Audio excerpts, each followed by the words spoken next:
ولا قوة إلا بالله العلي العظيم.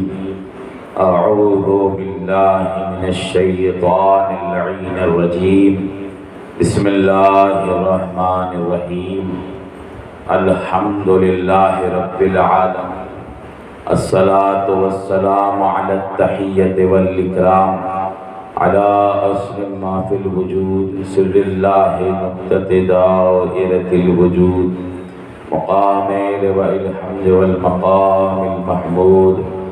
الحمد لله الذي نور قلوبنا بشعاع أنوار محبة العلوية وجعلنا من التمسكين بولاية المرتضوية الذي فرض الله المودة والعربية والعجمية وآله الطيبين الطاهرين المعصومين المظلومين المنتجبين المكرمين.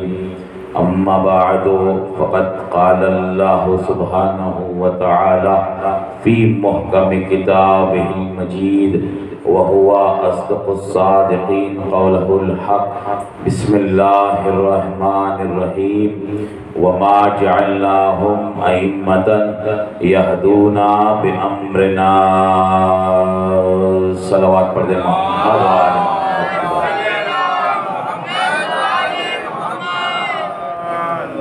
عزیزان محترم، معزز سامعین کرام، برادران عالی قدر، عاشقان موالیان محبان حیدر کرار علیہ السلام، میں نے جس آیہ مبارکہ کی تلاوت کا شرف حاصل کیا ہے، قرآن مجید کی مشہور و معروف آیت ہے، اسی کے ضمن میں چند معروضات فضائل محمد وآل محمد کے سمندر سے چند موتی آپ کے حوالے کرتے ہوئے آپ کی زحمتوں کو تمام کر دوں. آپ نے مسلسل علماء سے، ذاکرین سے، خطباء سے، مقررین سے اس آیت کے ذیل میں سماعت فرمایا ہے کہ ہر انسان اپنی علمی صلاحیتوں کے اعتبار سے محمد وآل محمد کے فضائل مومنین کے گوشے گزار کرتا ہے. عزیزان گرامی، آغاز تقریر میں ایک جملہ کہتے ہوئے آگے بڑھوں کہ ہماری نجات کے لیے، ہماری شفاعت کے لیے ہمارے پاس اتنے اچھے اعمال ہے ہی نہیں کہ ہماری شفاعت ہو سکے. ہمارے پاس اس ذکر حسین کے علاوہ اور ہے ہی کیا؟ اس ذکر محمد وآل محمد کے علاوہ ہے ہی کیا کہ جو عزیزان گرامی ہماری شفاعت کا بھی ضامن بن جاتا ہے، ہماری نجات کا بھی ضامن بن جاتا ہے. ایک صلوات پڑھ دے محمد وآل محمد کی بات.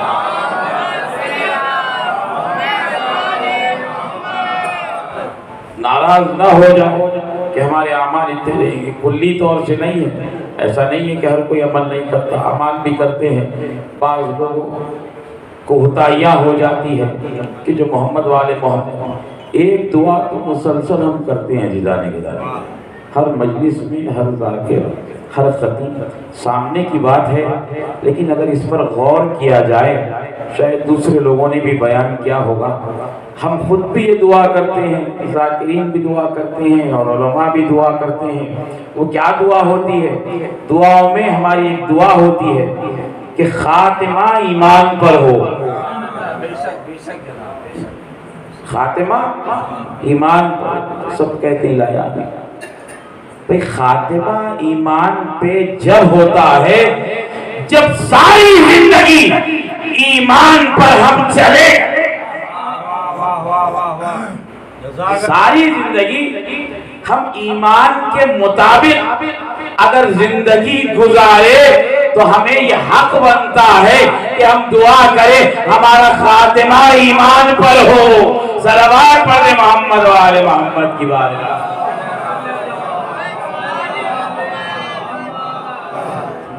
زندگی اللہ نے ہمیں جو عطا کی ہے یہ ایک عظیم نعمت ہے. اور اس عظیم نعمت کو سرفراز کرنے کے لیے، اس عظیم نعمت کو سرخرو کرنے کے لیے اللہ نے نعمت عظمیٰ ہم کو عطا کی ہے۔ امام سے سوال کیا گیا ہم اپنی زندگی کو سرخرو کیسے کریں، ہم اپنی زندگی کو منزل معراج پر کیسے پہنچائے؟ تو امام سے جب سوال کیا گیا، اللہ نے انسانوں کی زندگی میں صرف نعمت نہیں جو نعمت عظمیٰ رکھی ہے اس سے مراد کیا ہے؟ تو چھٹے امام نے ارشاد فرمایا اس سے مراد ہمارے جد علی ابن ابی طالب کی ولایت ہے۔ ایک اور صلوات پڑھ دے محمد والے محمد۔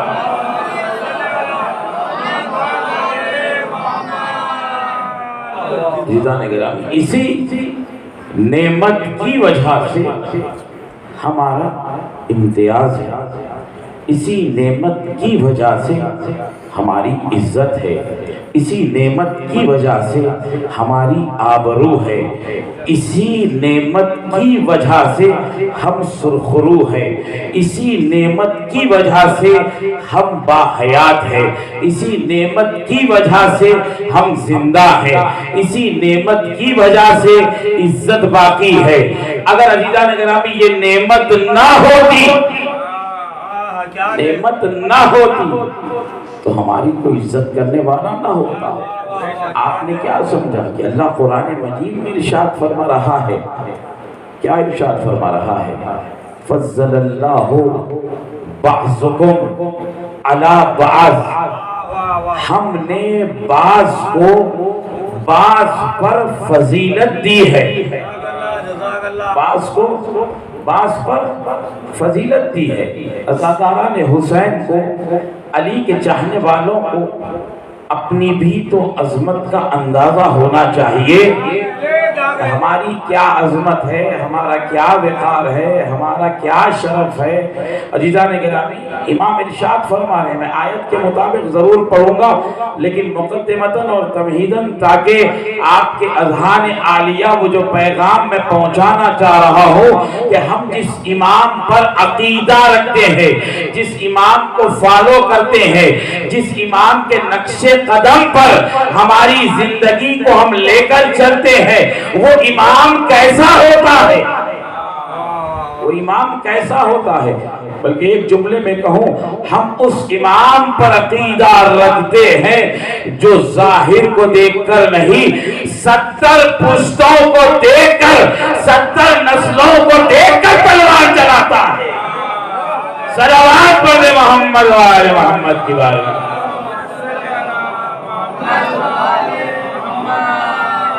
ایک اور بلند ترین صلوات کا نذرانہ پیش کر دیں۔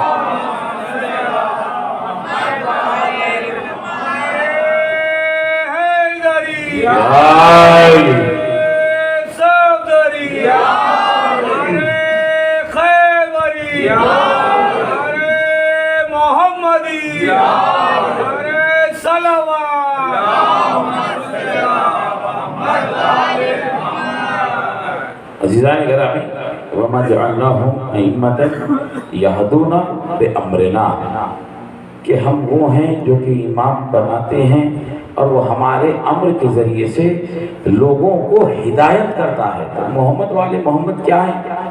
ہدایت کا چراغ ہے، اور ایسی ہدایت ہے جو ازل سے ہے اور ابد تک رہے گی۔ یہ دنیا کسی ہادی سے، کسی رہبر سے، کسی لمحے کے لیے، کسی لحظے کے لیے خالی نہیں رہی۔ آج ہمارا آخری ہادی، آخری رہبر امام زمانہ عجل اللہ تعالی فرجہ الشریف،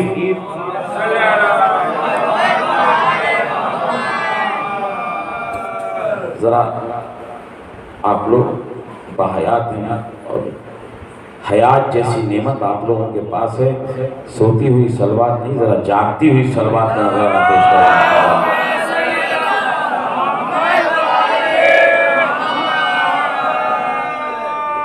اس کا فائدہ یہ ہے کہ جو آپ صلوات پڑھ رہے ہیں تو آہستہ سے پڑھیں گے، خیر فطرت ہے، لوگ عزاداری کی وجہ سے اپنے کاموں کے تھکے ہوئے بھی ہیں، لیکن کبھی بھی یاد رکھیے چند چیزیں ایسی ہیں جس کی تاکید محمد والے محمد نے خاص طور پہ کی ہے.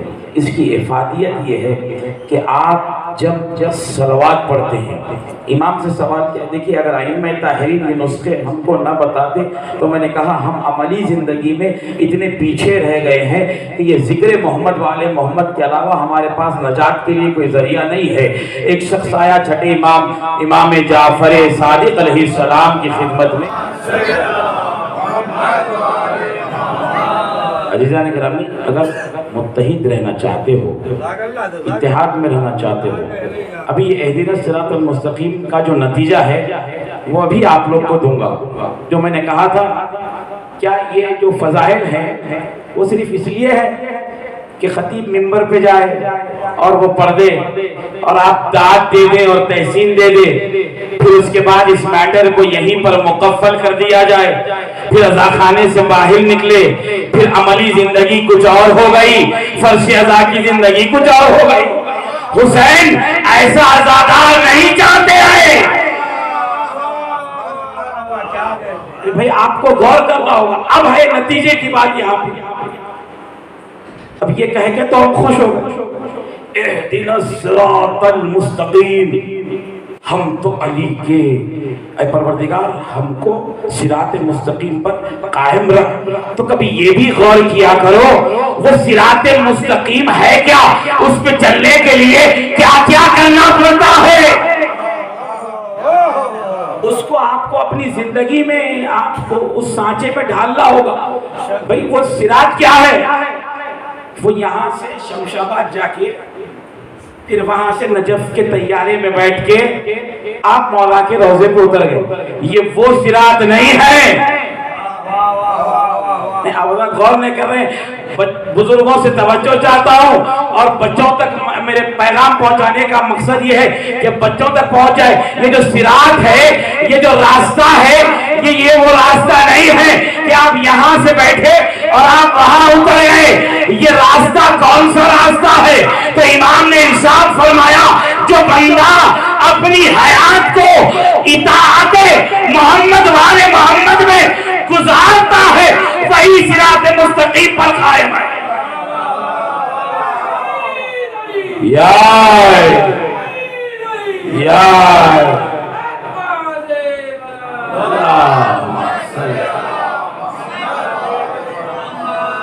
اب اس اور لفظ کو کھولنا نہیں چاہ رہا ہوں.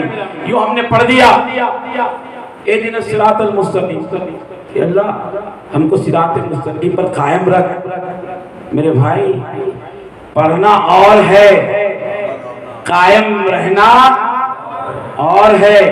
پھر وہ راستے پہ چلنا اور بات ہے. یہ دین اسلام لفظوں کا اسلام نہیں ہے. سینہ ٹھوکا بول دیا ہم علی والے. علی والے بننے کے لیے آپ کو سلمان صفت بننے کی کوشش کرنا ہوگا, ابو ذر صفت بننے کی کوشش کرنا ہوگا, کیونکہ ان پہ جب بات آیا عزیزان گرامی وہ قربانی کا جذبہ بھی رکھنا ہوگا. جو قربانیاں انصار امام حسین نے کس لیے کہا, آپ سے کیا چاہتے ہیں امام حسین, کیا چاہتے ہیں؟ ذکر بھی کرو, ذکر کی معرفت بھی رکھو. کس کا ذکر کر رہے ہیں؟ اسی لیے تو امام حسین نے کہا جیسے اصحاب مجھے ملے نہ میرے نانا کو ملے نہ میرے بابا کو ملے. کیوں؟ جب حسین پر بات آئی تو انہوں نے یہ نہیں دیکھا کہ میرا اہم کام ہے, میرا ضروری کام ہے, مجھے فلاں کام سے جانا ہے, بارش بہت زیادہ ہو رہی ہے, بلکہ انصار حسین نے کہا مولا کسی وقت بھی آپ ہم کو آواز دے, کسی حالت میں ہم رہے آپ پہ جان قربان کرنے کے لیے حاضر ہے. تو آپ کو حسین کی نصرت کے لیے ہمیشہ حاضر رہنا ہوگا. حاضر رہنے کے لیے اپنے نفس کو جو آپ کا یہ جو نفس ہے نا, یہ بڑا نفس جو ہے وہ بڑا خطرناک شے کا نام نفس ہے. لیکن یہ نفس خطرناک بھی ہو جاتا ہے اور نفس مطمئنہ بھی بن جاتا ہے، لیکن کب یہ نفس ہے دنیا کی جاہو حشمت، روب و جلال، طاقت کا زر زیور کا، دنیاوی الجھنوں کا جب غلبہ آپ کے نفس پہ ہو جاتا ہے تو آپ در حقیقت میں اس دنیا کے غلام بن جاتے ہیں۔ اور جب دنیا کا جو غلام ہو جاتا ہے پھر وہ نفس مطمئنہ کے سامنے اپنے نفس کو حاضر نہیں کر سکتا، کیونکہ پھر یہ شک کی منزل نہیں ہے، یہاں یقین کی منزل ہے، فرش ازا یقین کی منزل ہے۔ یہ کس نے بتایا؟ ہمارے ائمہ نے بتایا۔ جو امام کا کردار تھا، وہ کردار کیا تھا؟ بس میں اپنی آخری منزل پہ آ رہا ہوں۔ وَمَا جَعَلْنَاهُمْ أَئِمَّةً يَهْدُونَ بِأَمْرِنَا۔ عزیزان گرامی، اللہ نے عقل کے اعتبار سے انسانوں کو مختلف قرار دیا ہے، فکر کے اعتبار سے مختلف قرار دیا ہے۔ بڑی توجہ، یہاں پہ سب اہل بیت کے چاہنے والے ہیں، سب محمد والے محمد کے ماننے والے ہیں، عارفین محمد والے محمد ہیں، لیکن فرق ایک ہے، یہ سمجھنے اور سمجھانے کا فرق ہے۔ میں نے کہا نا، وہ دین جو ہم سمجھتے ہیں در حقیقت میں وہ دین کا جو کلیہ ہے آپ نے سمجھائی نہیں۔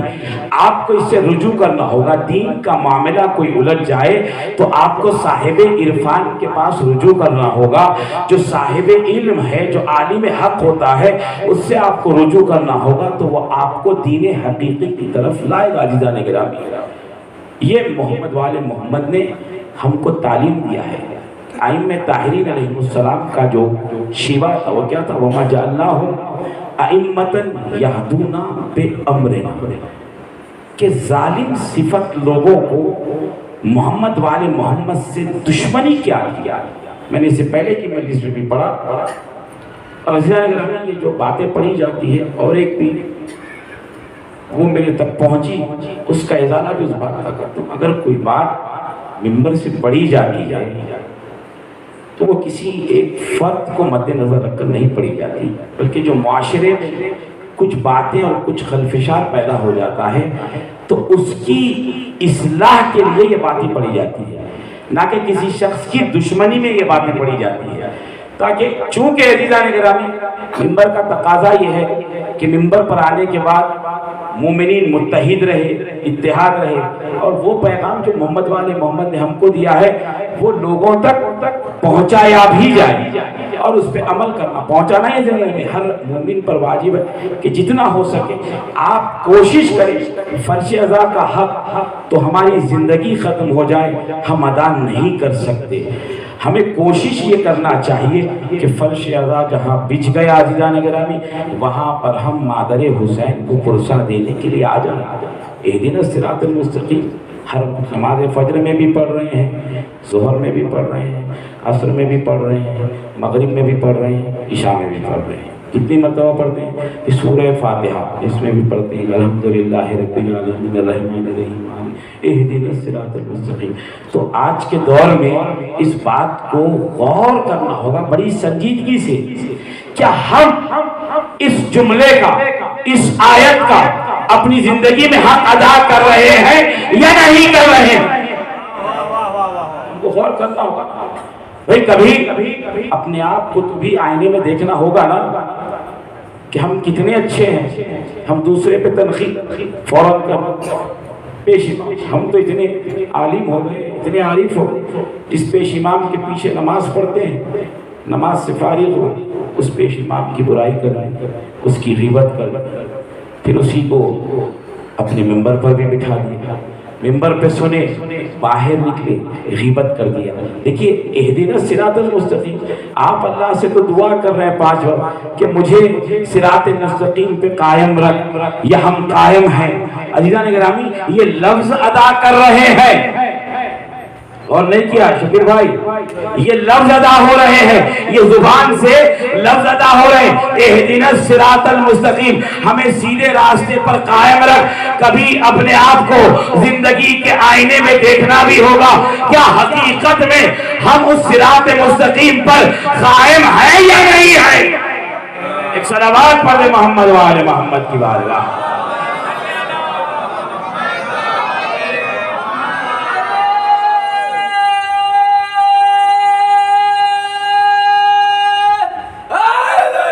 یا اللہ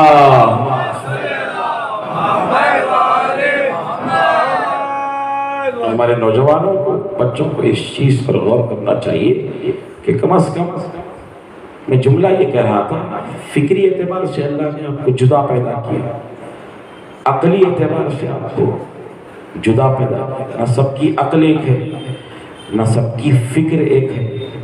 ایک عظیم جملہ آپ کے حوالے کر رہا ہوں، اس کے بعد مجلس کو تمام کر رہا ہوں. یہاں پہ جتنے اشخاص یہاں پہ بیٹھے ہوئے ہیں، آپ ہر ایک سے گفتگو کریں تو ہر ایک کا نقطہ نظر الگ ہوگا. یعنی جس کی جتنی علمی صلاحیت ہوگی اس کا جواب اپنے علم کے اعتبار سے دے گا، اپنی ذہنیت کے اعتبار سے دے گا، اپنی فطرت کے اعتبار سے دے گا. یا بعض انکسار المزاج ایسے ہوتے ہیں کہ جو بغیر جواب دیے کہ کہتے ہیں کہ میں کسی عالم سے پوچھ کے جواب دوں گا. عزیزان گرامی، تو مسئلہ یہ ہے کہ ذہنوں کا مختلف ہونا، عقیدوں کا مختلف ہونا، یہ اختلافات کا سبب نہ بننا چاہیے. کیوں اختلافات کا سبب بننا نہیں چاہیے. کچھ علم حدیثیں آپ کے پاس ہے، کچھ میرے پاس ہے، کچھ آپ کے پاس ہے. آپ کی نظر میں کچھ اور معرفت ہے، آپ کی نظر میں کچھ اور معرفت ہے. تو یہ صاحب عرفان لوگوں سے میرا خطاب ہے کہ جتنی معرفت آپ کو ہے، اگر کسی دوسرے کو نہیں ہے تو صاحب معرفت پہ یہ واجب ہے کہ اسے گرا کے نہ دیکھا جائے، اس کی توہین نہ کی جائے. اہل بیت کی نظر میں ایسا ہوتا ہے کہ اس کو کچھ پتا نہیں ہے، لیکن اس نے ایسا زندگی میں ایک عمل کر دیا کہ محمد والے محمد کے نزدیک وہ سب سے قریب تر ہو گیا. آپ عرفان رکھنے کے بعد بھی ایسا عمل کر دیتے ہیں کہ آپ کو قرب محمد والے محمد حاصل نہیں ہوتا. یہ ایک لاجیکلی بات ہے، عقلی بات ہے، اس پر حدیثیں بھی ہے میرے پاس، لیکن وقت نہیں ہے کہ بیان کروں. تو نظریہ، عقیدہ، اس پہ مزید انشاءاللہ 8 ربیع الاول سے پہلے اور مزید تشریح کے طور پر باتیں کروں گا. اور اس لیکن آخر میں کہہ رہا ہوں، عقیدہ، دین، شریعت، معرفت، طریقت، جو اعتبار سے آپ لیں، معرفت، شریعت، طریقت، شیعت، کوئی ایسی چیز آپ کو دین تشیع میں نہیں ملے گی جو آپ کو جدا ہونے کی تعلیم دے. دین اسلام آپ کو ایک پلیٹ فارم پہ لانا چاہتا ہے، ایک جگہ پہ لانا چاہتا ہے. تو ایک جملہ کہنا چاہ رہا تھا. آپ ایک باغ میں جاتے ہیں، بڑی توجہ، ذہن الگ، فکر الگ، عقیدے الگ، معرفت الگ، لیکن عزیزان گرامی سب الگ الگ ہے. ہر ایک کا ذہن الگ الگ ہے، ہر ایک کی فکر الگ الگ ہے، ہر ایک کی صورت الگ الگ ہے، ہر ایک کا دل الگ الگ ہے، لیکن ہر ایک کی حقیقت ایک ہے. حقیقت ایک ہے. اب حدیث سے جملہ پیش کر دیں کہ حقیقت کیسے ایک ہے. آپ ایک باغ میں جاتے ہیں، اب باغ میں جانے کے بعد آپ کو پھول نظر آتے ہیں، پھول نظر آتے ہیں. کہیں پہ گلاب کا پھول نظر آیا، کہیں پہ کچھ اور پھول نظر آیا. الگ الگ انواع و اقسام کے پھول نظر آتے ہیں. اب پھول الگ الگ ہے. اب پھولوں کا الگ الگ ہونا، جدا ہونا اس بات کی دلیل نہیں ہے کہ ہم آپس میں جھگڑا اور بحث کرتے رہے.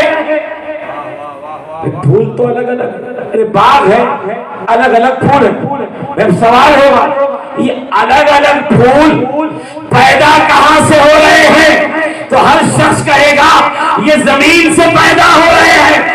زمین ایک ہی ہے، صورتیں الگ الگ ہیں. امام سے سوال کیا گیا یہ مومنین کی افضلیت کا، شرف کا سبب کیا ہے؟ اختلافات کا سبب کیا ہے؟ فکریں الگ الگ ہیں، عقلیں الگ الگ ہیں. سب کی حقیقت ایک ہی شے پر مبنی ہے، اس شے کا نام ہمارے جد علی ابن ابی طالب کی ولایت ہے۔ صلوات پر محمد و آل محمد کی بات۔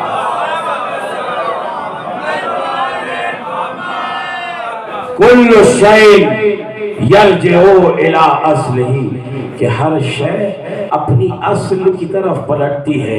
یہ دنیا میں شاخیں ہیں، یہ مومنین مثل ورود کے ہیں جن کے چہرے الگ ہیں، عقلیں الگ ہیں، معرفت الگ ہے، لیکن ان کی حقیقت جو ہے وہ ولایت علی ابن ابی طالب ہے۔ کیوں عزیزان گرامی؟ اس کی وجہ کیا ہے؟ اس لیے کہ امام نے ارشاد فرمایا الشیعۃ خلقوا فاضل من دینتنا، ہمارے شیعہ ہماری فاضل دینت سے خلق کیے گئے ہیں۔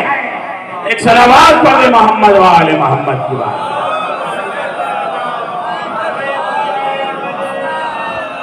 عزیزان گرامی، نہ دین اسلام، نہ دین شریعت، نہ مذہب تشیع اس بات کی اجازت نہیں دیتا کہ کوئی مسئلے میں ہم الجھ جائیں۔ اہل بیت کا در تو وہ در ہے جہاں مسئلے سلجھ جاتے ہیں۔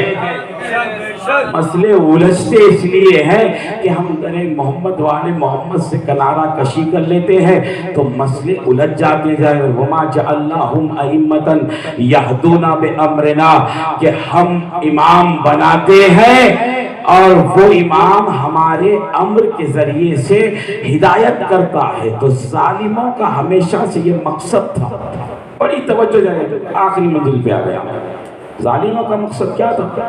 کہ امام دین حق کی تبلیغ نہ کرے، امام دین حق کی تبلیغ نہ کرے۔ اگر یہ حق پہنچا دیں گے تو تمام لوگ امام کی طرف ہو جائیں۔ پھر ہم نے جو افواہ اڑا کے رکھی ہے، توجہ کیے جا کر ایک ایک جملے پہ غور کرے، افواہ اڑانا کس کا کام ہے؟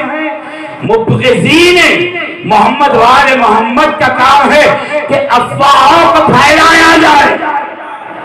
اب کئی قسم کی افواہ ہوتی ہے، حقیقت کچھ اور ہوتا ہے، افواہ کچھ اور ہوتا ہے۔ تو یہ افواہ پھیلانے کا کام آج کا نہیں، افواہ پھیلانے کا کام ائمہ کے دور سے، کہ بات کچھ اور ہوتی ہے، افواہ کچھ اور پھیلائی جاتی ہے۔ افواہ کیوں پھیلائی جاتی ہے؟ کہ اس میں کئی قسم کی افواہیں ہیں۔ ایک تو روبو دبدبے کے لیے افواہ پھیلائی جاتی ہے، ایک افواہ اس لیے پھیلائی جاتی ہے تاکہ حق لوگوں کو نہ معلوم ہو جائے لہذا افواہ پھیلا دو۔ ایک اس لیے افواہ پھیلائی جاتی ہے کہ حق پسندوں سے لوگ جڑے نہ رہے، اس لیے افواہ پھیلا دو، تہمت لگا دو۔ تو عزادار حسین حقیقت میں وہ ہوتا ہے، علی والا وہ ہوتا ہے، بلکہ جملوں کو بدل کر یوں کہوں جو میں نے آیت کی تلاوت کی ہے، حقیقی امام پر عقیدہ رکھنے والا وہ ہوتا ہے، یا جملہ بدل کر یوں کہوں جو امام منصوص من اللہ پر اپنا عقیدہ رکھتا ہے اس کا عقیدہ افواہوں پہ نہیں ہونا چاہیے۔ صلوات پر محمد و آل محمد کی بات۔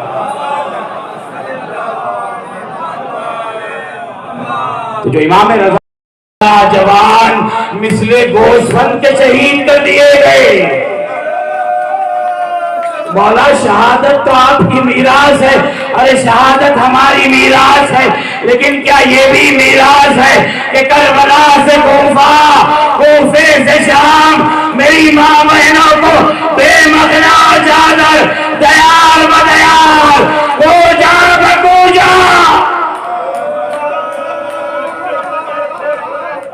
جزاک اللہ ہزاروں جزاک اللہ۔ مولا آپ کو سلامت رکھے، مولا آپ کو کسی غم میں نہ لائے سوائے غم حسین ابن علی کے۔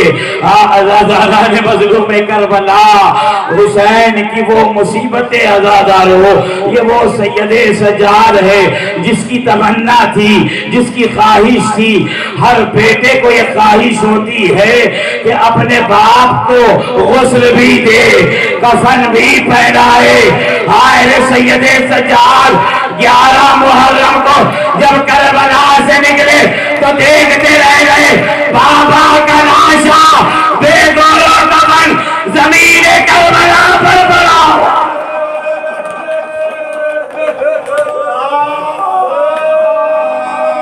جزاک اللہ، مولا آپ کو سلامت رکھے، مولا آپ کو کسی غم میں نہ رلائے سوائے غم حسین ابن علی کے۔ عزاداران مظلوم کربلا، وقت کی وہ گھڑی آ گئی عزادارو، ام المصائب شہزادی زینب سلام اللہ علیہا کے لیے ملتا ہے۔ ارے دو مقام ایسے ہیں کہ جہاں پر بی بی زینب نے اپنے آپ کو ناقے کی بلندی سے گرا دیا۔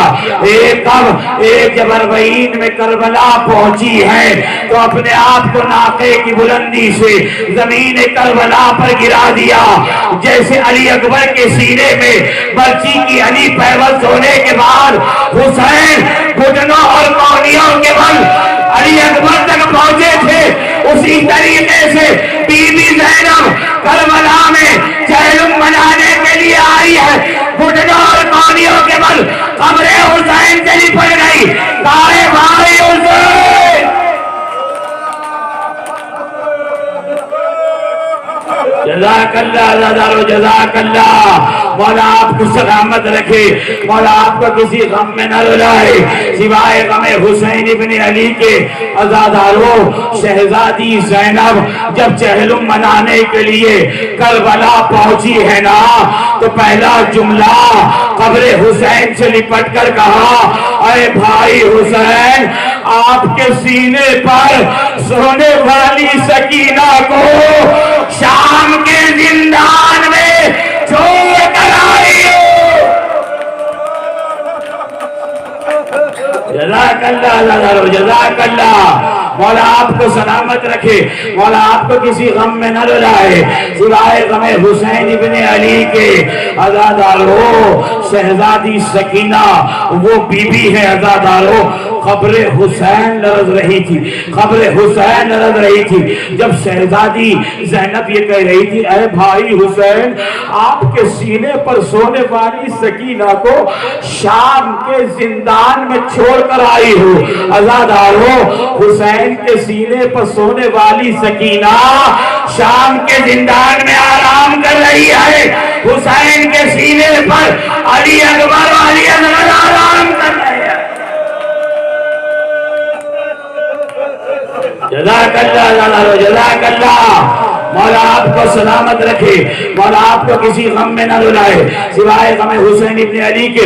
عزادارو کل رات ہی میں ایک روایت پڑھ رہا تھا، بڑی قیامت کی روایت ہے عزادارو، سن کے جبھی بھی احساس کو گریہ کر لینا۔ شہزادی سکینہ کہتی ہے، میں نے یزید جیسا ظالم کبھی نہیں دیکھا، میں نے یزید جیسا ظالم نہیں دیکھا۔ کب کہہ رہی ہے؟ پھوپھی زینب سے کہہ رہی ہے، اے پھوپھی اماں، میں نے یزید جیسا ظالم نہیں دیکھا۔ شہزادی زینب پوچھتی ہے، اے بیٹی سکینہ کیا ہو گیا؟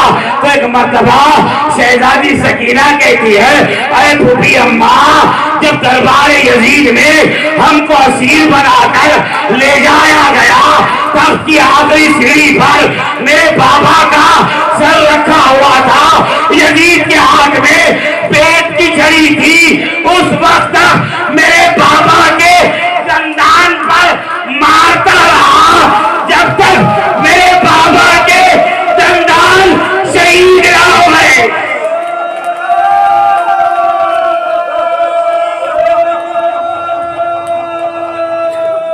جزاک اللہ، جزاک